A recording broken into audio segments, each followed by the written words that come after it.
ქუთაისი, ბათუმის, რუსთავისა და მესტიის შემდეგ ახალი იუსტიციის სახლის გახსნა საქართველოს პრეზიდენტი დაესწრო. ქუთაისის ახალობაში იუსტიციის სახლი პარლამენტის შენობის გვერდით 500 კვადრატული მეტრის ფართობზე განთავსდა. თანამედროვე შენობა ქართველმა არქიტექტორებმა დააპროექტეს. ჩემი კოლეგა სოფო ხუციშვილი გვერდება ქუთაისიდან პირდაპირ ეთერში. სოფო, გისმენთ. ქუთაისის იუსტიციის სახლი ფუნქციონირებას უკვე ხვალიდან დაიწყებს და მოემსახურება თელს რეგიონს. ხვალიდან უკვე აქბობს, რომ ნებისმიერ მოქალაქეს საშუალება ექნება, რომ იუსტიციის სახლის 250-მდე სერვისით ისარგებლოს, რაც შეეხება მშენებლობის პროცესს. 8 თვის განმავლობაში მიმდინარეობდა იუსტიციის სახლის მშენებლობა ქუთაისში. დღეს კი მისი გახსნის ოფიციალური ცერემონია გაიმართა, რომელშიც მონაწილეობას საქართველოს პრეზიდენტმა მიიღო, თუმცა იმ დრომდე, სანამ მიხეილ სააკაშვილი იუსტიციის სახლის მნიშვნელობაზე ისაუბრებდა, მიხეილ სააკაშვილმა შეაფასა თელავში ჩატარებული არჩევნები. საქართველოს პრეზიდენტმა აღნიშნა, რომ ეს იყო ექსცესების გარეშე საუკეთესოდ ჩატარებული არჩევნები, რომელიც მაგალითი უნდა გახდეს მთელი საქართველოსთვის. ასევე მიხეილ სააკაშვილმა ისაუბრა იმასთან დაკავშირებით, რომ ხშირად ოპონენტები საუბრობენ, რომ ქართველი ამომრჩეველი არის ნაკლებად აქტიური, თუმცა ამ არჩევნებმა კიდევ ერთხელ დაადასტურა, რომ ქართველი ამომრჩეველი საკმაოდ აქტიურია და ის მხარს უჭერს საქართველოს მთავრობის კურსს. გაიმართა საპარლამენტო არჩევნები თელავში, პარლამენტი ახალგაზრდანი. მინდა ვთქვა, რომ ხშირად გაიგონებთ ესეთას, რომ ზოგიერთი რადიკალური ოპოზიციური ჯგუფი თავის წყნარებს იმით, რომ ხალხი პასიურია და ამიტომ აი ახლა ხალხი გამოიღვიძებს და ჩვენ დაგვიჭერს ხარს. ამ არჩევნებას საშუალედურ არჩენება, რომელიც პრაქტიკულად ერთი შეხედვით ბევრს არაფერს არ უსვიდა თელავისთვის, გამოიწვია წარმოუდგენელი აქტიურობა.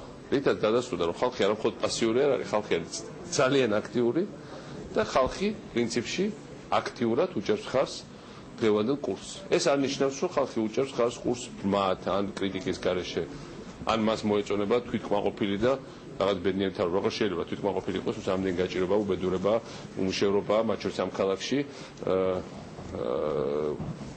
ტერიტორია ოკუპირებულია ჩვენი ქვეყნის, არაფერი საბედნიეროდ თავმოსაწონი ჩვენ ნამდვილად არ აქვს, მაგრამ ის როგორც ჩვენ მუშაობთ ამის გადალახვაზე, ამას ხალხი ხარჯ უჭერს. ყველაზე მეტად რაც მომეწონა მე ამ თელავის არჩევნებში იყო ის, რომ პრაქტიკულად არჩევნობა ჩაიარა სერიოზული, არ მხოლოდ ექსცესების, არამედ სერიოზული დარღვევების გარეშე. ესეც არის სკოლა. ჩემთვის მნიშვნელოვანი იყო ეს, რომ გვენახა შეგვიძლია თუ არა ჩვენ ცივილიზებულად არჩევნებს ჩატარებად. ნორმალური საარჩევნო კამპანია, თავის ყველანაირი თავისი მათ შორის რაღაცა წინასაარჩევნო დებატებით, მაგრამ ასევე რაღაც პარტიული თავისი რაღაც მანევრებით და ზოგჯერ ტრიუკებითაც, მაგრამ ამავე დროს რომ არჩევნების დღე ყოფილიყო ცივილიზებული და ნორმალური.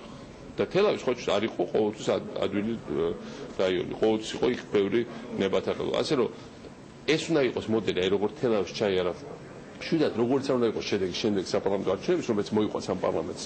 აი როგორც ცივილიზებულად იყო თელავში არჩევნების დღე, ხალხის აქტიურობით, პარტიებს შორის დებატებით, მათ შორის კონკრეტულ ძალიან კაცრი დაკვირვებით რა ხდება, მაგრამ აკეთებდა ხალხი. ესაც ამნიშნავ.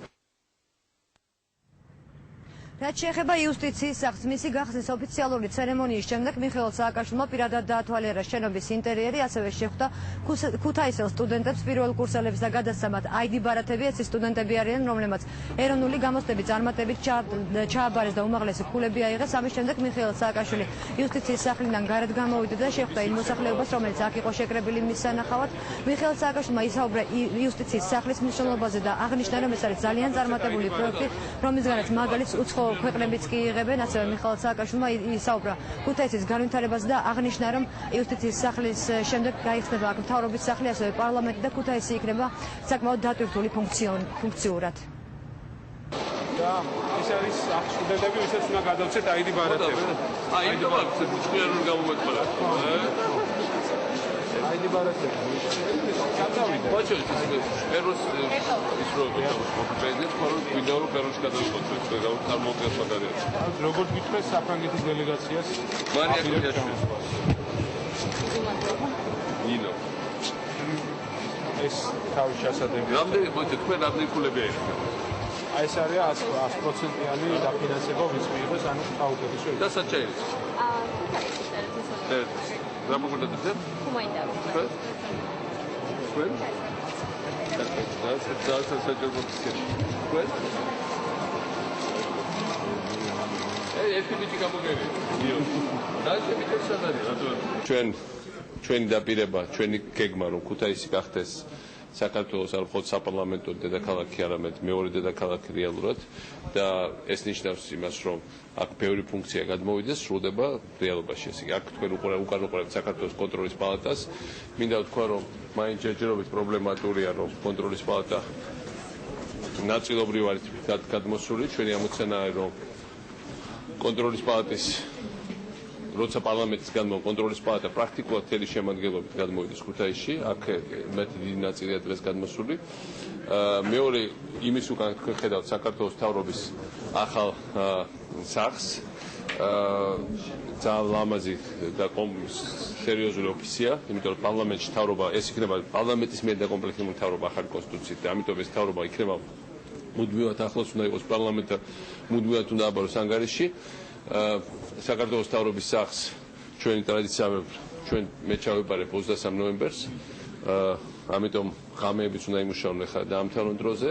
კიდევ ერთხელ ჩვენ დრო არ აქვს, დავაწესებ 23 ნოემბერს, ეს უნდა იყოს 23 ნოემბერს და ამას ხალი არ გაუვა. იმის იქით არის პარლამენტი და თქვენ ხედავთ, რომ პარლამენტი ძალიან კარგად მიმდინარეობს და პარლამენტის პირველი სხდომა გაიმართება ქუთაისში 2012 წლის 26 მაისს. აი ამ სისტემას იუსტიციის სახლებს რომ შევქმნით, ალბათ არის ნამდვილად გაზვიადების გარეშე სოფლიოში საუკეთესო. და უკვე რამდენიმე ქვეყნის წარმომადგენლები გვიკავშირდებიან, უნდათ მათ შორის ძალიან ჩვენზე მდიდარი და განვითარებული ქვეყნების პირად უნდათ ამ სისტემის გადაღება. ესე იგი, ეს არის ახალი მართლა საერთოდ რაღაცა ნოუ-ჰაუ, რომელიც შექმნა საქართველოს. მე მინდა როგორც სახელმწიფო მართლობაში ვქნით ნოუ-ჰაუს. იუსტიციის სახით, ჩვენი ქართული პოლიციის სახით, კორუფციას საბრძოლის მექანიზმების სახით, ახალი საგადასახადო და საბაჟო გეზის სახით, ზუსტად ასევე შექმნათ ტექნოლოგიებში, საერთოდ ზოგად ტექნოლოგიებში ნოუ-ჰაუ. საქართველოს უნდა იყოს არა მხოლოდ ვიღაცის გამოცდილების გადმომყენი, არამედ სოფლიოში უნდა ქონდეს რაღაც უნიკალურს, რომელთაც დანარჩენი სოფლიოც ისარგებლობს. ეს არის ჩვენი პირველი ნაბიჯი. ამას უნდა მოყვეს განათლების სისტემის რეფორმასია და სერიოზული ტექნოლოგიური გარღვევები ყველა სფეროში. საფუძველი შეეყარა ნამდვილად აქ ქუთაისის იუსტიციის სახლში.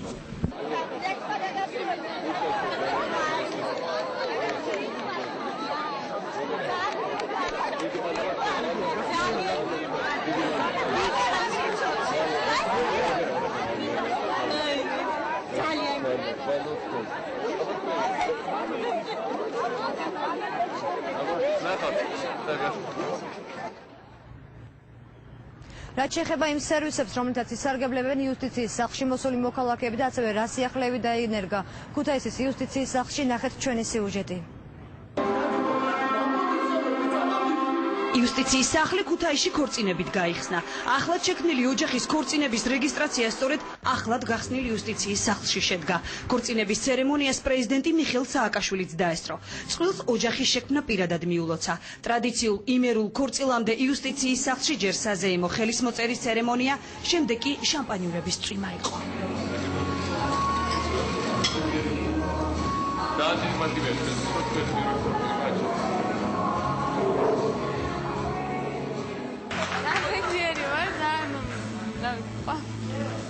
ბედნიერები ვართ ძალიან და ვიხარია რომ ცხოვრებაში ერთხელ გვაქვს ესეთ ნაბიჯი და ესეთი კარგად არის ყველაფერი. იუსტიციის სახლში ადგილი არა მარტო წყვილების ქორწინების რეგისტრაციისთვის არის გამოყოფილი, არამედ საკუთარი კუთხე ბავშვებსაც აქვთ. პატარა მაგიდებით და ბევრი სახატავი ფურცლებით. სანამ მშობლები საბუთების მოგვარებით იქნებიან დაკავებულნი, ბავშვებს ხატვით შეუძლიათ გაერთონ. ნახევრები დავხატე და ნახე ხა და მესტია. ჩვენც ეგრე ვართ ხოლმე, ისე დავხატავთ, დავჭდებით. მესტიას დავხატავთ, მე ქუთაისს ვხატავთ, ეს დავხატეთ, მე იმას დავხატავთ, რა ქვია, ეხა ვხატავთ ბორჯომს, ახალციხეს. ძალიან ბევრი ადგილი გვინდა დასახატი, ანაკლიას კიდევ ვახატებთ რაღაცებს. თქვენც რო ხატავთ, კაი. ყველაფერი ერთ სივრცეში იუსტიციის სახლი იუსტიციის სამინისტროს უამრავ სერვისს აერთიანებს. რუსთავის, ბათუმისა და მესტიის შემდეგ ახლა უკვე ქუთაისში. 250 სერვისის გარდა დღეიდან იუსტიციის სახლში ენერგეტიკის სამინისტროს სალიცენზიო მომსახურებაც გაიხსნება. ნებისმიერ მოქალაქეს აქ სალიცენზიო ნებართვის აღება შეეძლება. კიდევ ერთი ახალი სერვისის გახსნის შესახებ ხელშეკრულება ქუთაისის იუსტიციის სახლში დღეს გაფორმდა. იუსტიციის სამინისტროსთან ერთად მიღებული იქნა გადაწყვეტილება, რომ ენერგეტიკის და ბუნებრივი რესურსების სამინისტროს ერთ-ერთი დაწესებულება ბუნებრივი რესურსების სააგენტო განთავსდეს იუსტიციის სახლში და ყველაფერი ერთ სივრცეში კონცეფციაში უფრო მეტი მომსახურება შევთავაზოთ ჩვენს მომხმარებლებს, ასევე კომპანიებს. ეს ძირითადად იქნება ბუნებრივი რესურსების სხვადასხვა სახის ლიცენზიები, სხვადასხვა სახის ამონაწერები, ტყით სარგებლობის უფლებების მოპოვება, თავიდან ბოლომდე ყველაფერი ისევ და ისევ ერთ სივრცეში იუსტიციის სახლში იქნება შეთავაზებული ჩვენი მომხმარებლებისთვის. საქართველო ოფიციალური დოკუმენტების გაცემის სიმარტივის მიხედვით მსოფლიოში ლიდერია. ეს ბოლო დროს ჩატარებული კვლევებით დადგინდა. იუსტიციის სახლები სამოქალაქო რეესტრის სააგენტოს, საჯარო რეესტრის ეროვნულ სააგენტოს, ეროვნულ არქივს, აღსრულების ეროვნულ ბიუროს, ნოტარიუსთა პალატას და კიდევ სხვა სერვისებთან ერთად ახლა უკვე სალიცენზიო მომსახურებასაც აერთიანებს. ჩვენ გავხსენით ქუთაისის იუსტიციის სახლი და შესაბამისად ხვალიდან ყველა ქუთაისის 250-ზე მეტი სერვისის მიღება შეიძლება აი მარტივ სივრცეში.